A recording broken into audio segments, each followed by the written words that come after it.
coming up. Minister, should Randy Boisinont still be in cabinet?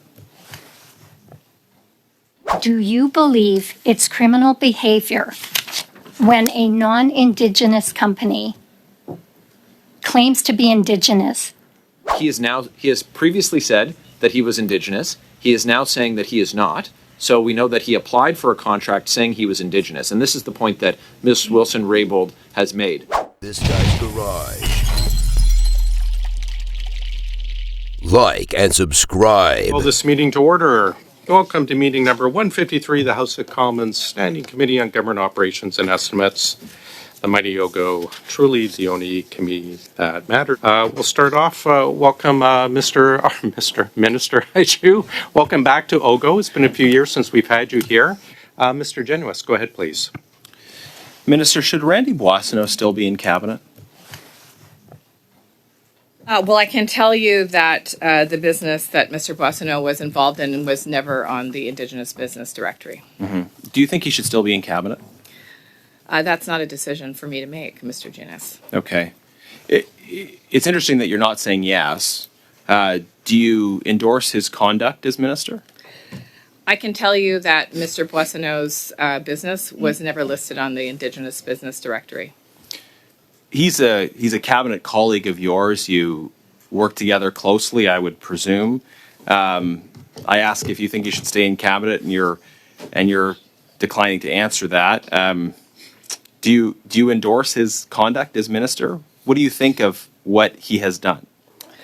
I can tell you that GHI, the business that Mr. Boisinont was co-owner of, was never been on the IBD. Okay, I think you're saying a lot by not saying a lot, Minister. So I'll move on to my next question. Is Global Health Imports still eligible to receive government contracts? I believe they are, but they are, as I said, not part of the Indigenous Business Directory. I can't answer in affirmative. They represented themselves as Indigenous owned. They did so falsely. They are still eligible to receive government contracts. Do you think there should be penalties for companies that misrepresent their Indigenous identity? Should they be prevented from bidding further on government contracts? In fact, there are penalties for fraudulent behavior, and I would hope that anybody that is procuring on behalf of the Government of Canada is careful about which businesses they procure from to make sure that proper business practices are followed. And certainly the Government of Canada has measures that it can take if it's found that businesses have acted fraudulently and should. Okay. You mentioned there are consequences for fraudulent activity, which I hope would include misrepresentations around Indigenous identity. Did Global Health Imports, in your view as the Indigenous Services Minister, engage in fraudulent activity? I can't make that determination, but I can tell you that the Office of Supplier Integrity and Compliance with PSPC can take steps such as banning a business from future... Sorry, I'll just jump in because I know there are options available, but you don't want to rule specifically on the case of Global Health Imports. Let's take a hypothetical case where you have a company involved in health imports, let's say, that's owned by two people. Hypothetically, one of them happens to be a minister of the Crown, and they are bidding on government contracts, and in the process claim to be an Indigenous-owned company. That claim turns out to be completely false. If that hypothetical company, in the process of pursuing government contracts, falsely claimed to be Indigenous-owned, would that be considered fraudulent activity? It could possibly be, but that would be a decision by the Office of the Supplier Integrity and Compliance. I don't run that particular organization, so I would say that from my perspective, when there's allegations of fraud, it's very serious. And I think departments have a responsibility to ensure that they're procuring from companies that are not fraudulent. So right, but just definitionally, right? It would seem that the definition of fraud is misrepresenting the facts in some way in order to achieve a commercial advantage. Right? Pretending something is true when it's not in order to achieve a commercial advantage. So you have a company that pretended to be Indigenous owned when it wasn't Indigenous owned. The purpose of that pretense was clearly to increase its chances of getting government contracts that it wouldn't have otherwise gotten. Is that fraud? What I would say is I think we're saying the same thing, that the process of ensuring that people claiming indigeneity should be with integrity, because what we want is we want Indigenous economic success. So I think we agree.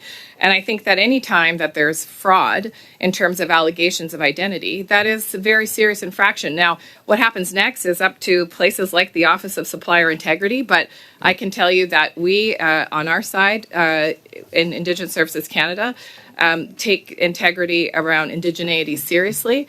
Although it is challenging. And let me jump in here. I would hope the Prime Minister would take that integrity seriously and fire this minister from cabinet. Just in the time that I have left, Minister, are there any other companies owned by Liberal cabinet ministers or MPs, former MPs, or Liberal appointed senators that are on the Indigenous business list? Oh, that's a great question. I don't know the answer to that, but we can commit to checking that out for you and getting the information back. Okay, thank you. I think the committee would agree that we're interested in receiving that in the usual timeline, a list, the names of any companies on the Indigenous business list that are owned by Liberal MPs, cabinet ministers, appointed senators, or former MPs. Thank you very much. Mr. Batiste. You know, the First Nations I've talked to across Canada do not want a government committee, do not want a government department stating who and who isn't a member of their community. I think you've said that. I agree with it. And I think so. How do we best manage that situation when you have communities saying, well, we don't want the colonial mistakes of the past to continue. Rather, we want to be a part of the solution. How are we doing that? Well, first of all, do you want to just speak to the AFN resolution, Keith? No. Okay. Okay. All right. I will just say, first of all, that what we are doing is working with a variety of different Indigenous organizations, including the AFN, to look at ways that the government can transfer the responsibility for Indigenous procurement, Indigenous business directory to Indigenous organizations. And so far, as you would know, there isn't a consensus yet. I've been thinking a lot about consensus in this space, and I think, there isn't a consensus in Parliament, as you know, on legislation, on approaches. So I think sometimes the federal government looks for consensus in Indigenous places or Indigenous spaces in an unrealistic or maybe an unfair way. And so we are working with partners right now about how best to transfer the responsibility for indigeneity and proof of indigeneity without driving towards a one list solution.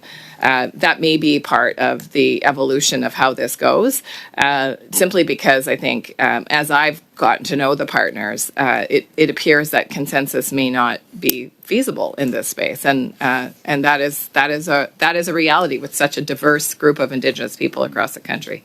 Minister, we have heard repeatedly from Indigenous groups that the majority of the money that the government claims is going to Indigenous companies is actually going to shell companies and not Indigenous companies. And we've just read recently in the news a great example of this with the company owned by Randy Boisinont. And even though GHI was not listed on the Indigenous Business Directory, and you made mention of that, I think your departmental officials know differently and have agreed that they are still eligible to receive funding from ISC. We've also heard that there are little to no consequences for companies who pretend to be Indigenous. And I want to quote Shannon Mehta-Tawabin, CEO of the National Aboriginal Capital Corporations Association.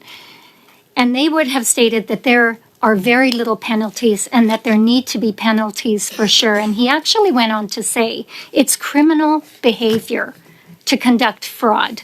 So we have to take other steps and demonstrate to the world and to Canada that those actors who are engaging in this activity don't use this window and this program to access the federal government in a bad way. Do you agree that it's criminal behavior and that there should be penalties? First of all, what I would say is I think we're saying the same thing in that Indigenous business procurement is a really critical aspect of Canada's economic growth, and we have to take Minister, it seriously. And I asked a very direct question. And I'm going to give you a very direct answer. Then I would ask you to get to that answer, please. Great. And as I was saying, and that's why it's so important that we ensure that there isn't fraud in the space of claiming indigeneity. Now, as you know, Indigenous Services Canada... Minister, my question was, do you believe it's criminal behavior when a non-Indigenous company claims to be Indigenous to steal money from Indigenous-owned companies through the set-aside? What I would say is that fraud is fraud, and we do have an office that can look into claims of fraudulent behavior and apply a variety of penalties. And so I can't specifically give a general sweeping statement because, of course, different companies have different circumstances. But I would expect that anyone who's contracting through the federal government ensure that the laws of the land are upheld, including ensuring that fraud is not rewarded. Thank you. Thank you. So Randy Boisinont is a cabinet minister in the government of Canada. He's your colleague. He falsely claimed to be Indigenous in order to steal money set aside for Indigenous-owned businesses. As the Minister of Indigenous Services, will you commit to holding your colleague to account for running a company that falsely claimed to be Indigenous? Well, as you know, first of all, I just want to reiterate that any false claims of indigeneity hurts the goal that I think you are obviously in favor of, which is increasing Indigenous economic activity in this country. And so I would say that as the Minister of Indigenous Services, what will you do to hold your cabinet colleague to account for trying to defraud the government of Canada by claiming to be an Indigenous-owned business when they weren't? I think I've been clear that Mr. Boisinot's company has never been on the list. That's not the question I'm asking. His actions speak for themselves. He claimed to be Indigenous. He claimed to be running an Indigenous business in order to access the set-aside that was meant for Indigenous-owned businesses. Will you join other members of Parliament in calling for his resignation? This file falls directly under your authority. And if you can go back to the Indigenous communities in your riding and tell them that he should not be held to account, that what he does was just fine, I think they will have something to say about that. You are the Minister of Indigenous Services. You have ministerial accountability. And when you know for fact that one of your colleagues has defrauded or attempted to defraud the government of Canada by claiming to be an Indigenous-owned business for the sole purpose of accessing something that they shouldn't have access to, I think you have a duty to call that member to account, especially when it falls under your jurisdiction as a minister. Well, I'm really excited that we're talking about my riding, but obviously my time is up, so I won't get to share with you about my Ms. Atwin, I'm sure riding. you might be able to give a response during her time. There, I just took away your time for you. Go ahead, Ms. Atwin, for 5. Thank you very much, Mr. Chair, and always good to see you in Committee Minister as well as our important officials. Would you like to speak about your wonderful riding and answer that question? Just for a few moments, in the current iteration of my riding, there are 12 First Nations in my riding, and in the new riding setup, I'll have another 7 First Nations in Northern Ontario. And so I rely on my riding quite a bit, actually, to, in particular, many chiefs in my riding, Chief Mushquash, Chief Mashano, many chiefs have given me great advice about how to hold this very colonial portfolio with the utmost respect for First Nations. And so I'm very grateful to their advice. Mr. Barrett for 5, please. Minister, today, Canada's first Indigenous Justice Minister and Attorney General, Jody Wilson-Raybould, who, as you know, was fired from cabinet by Mr. Trudeau for speaking out against and trying to stop his attempted obstruction of justice. She issued a statement online, and it said, "A Prime Minister committed to true reconciliation would have removed Randy and the other Randy from cabinet long ago. Instead, we get to watch white people play Ancestry Wheel of Fortune. So shameful and extremely destructive." Do you agree with that characterization? What I would say is that Indigenous identity is any use of Indigenous identity in a fraudulent way undermines Indigenous people. Okay, so we have a member of your cabinet, a member of your caucus, who a 50% owner of a company that claimed to be wholly Indigenous owned, applied for government contracts under that false pretense. To dispense with the pleasantries, Randy Boisinont lied about who he is in order to profit, and in doing so, attempted to disenfranchise legitimate and actual Indigenous-owned businesses. Do you think that that is appropriate? And if you don't think it's appropriate, do you think that he should remain in cabinet? What I would say is that GHI, the company in question, was never on the Indigenous Business Directory. Right, and so they applied.